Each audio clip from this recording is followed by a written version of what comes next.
Here we go. All right, I've changed my desk around because now I'll be looking up. I'll be, but no, I've been, I guess, analyzing everything since I have to watch some of this when I edit. All right, there goes Instagram,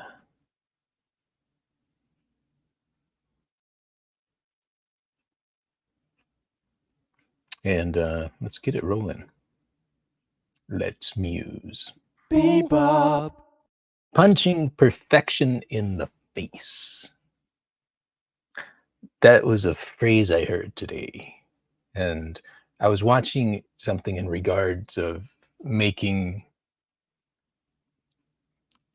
better YouTube videos, which is something I'm slowly gaining knowledge on. And it's cool. It's cool to, anytime you try to grow at something and you experience growth, it's a good feeling. But that phrase stuck with me. And the thing, I think he primarily was saying punch fear in the face.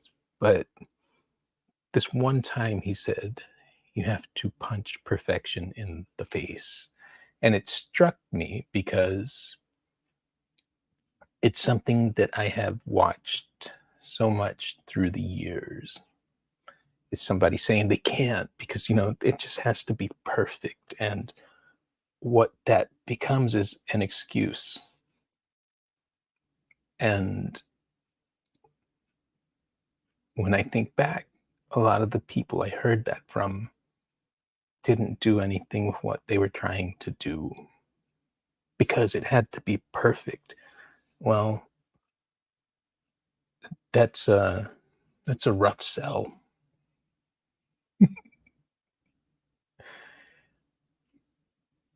I, and yeah, it just is. It doesn't exist. The only thing, I didn't have that type of hang up. I don't know why. I think I was really reflecting on this. And I think I had my parents very supportive, mainly my mom. My dad, not expressive. So, but I a lot of push from my mom, a lot of support from my family in general, despite my dad not understanding what I do ever. Always supportive, always there. I guess I had that backbone. But in terms of the rest of the world, especially school, I look at that. I'm looking at that so much as a father, watching my kids grow up. And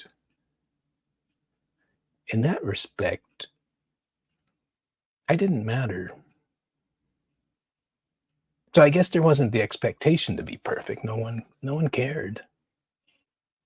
And that's how I think, I got lost in La La Land and became an artist. And it was probably the biggest favor I could have gotten when I really look at it. And now I'm rethinking of it. It's like, oh, maybe I should send the kids to school and they could not be cared for. And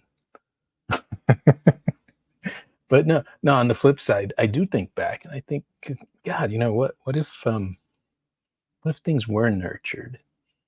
I think maybe it would have been less of a struggle. But the number one struggle could have been if I was waiting for perfection. I was waiting for everything to line up just the way it had to be so that I could make this thing, to have that be the green light. Because waiting for that, I think, is the biggest way to get nothing done. So, seeing perfection, punch it in the face. That's what I got. I actually had a lot of thoughts today, but I think I'm going to segue out there. I will see you next time. Nightly musing. Whoa. Bye.